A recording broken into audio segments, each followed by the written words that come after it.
शहर हद्दवाढ भागातील खाजगी नळ आकारणी शुल्क रद्द करावे, आरोग्य निरीक्षक आणि सफाई कामगारांची संख्या वाढवावी, सुंदरम नगर येथील स्विमिंग पूल क्रीडा विभागास हस्तांतरण करावे यासह विविध मागण्यांसाठी आमदार सुभाष देशमुख यांनी महापालिका आयुक्त शीतल तेली उगले यांची भेट घेतली.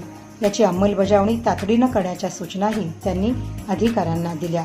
याबरोबरच हद्दवाढ भागातील अमृत 2 योजनेअंतर्गत ड्रेनेज आणि पाणीपुरवठा संदर्भात प्रारूप आराखडा, नगरोत्थान, दलित वस्तीचे रस्ते आणि ड्रेनेजचे प्रलंबित कामाचा आढावा घेतला. आसरा पुलाचं काम अनेक वर्षांपासून प्रलंबित आहे. त्या कामाची सद्यस्थिती आमदार देशमुख यांनी अधिकाऱ्यांकडून जाणून घेतली.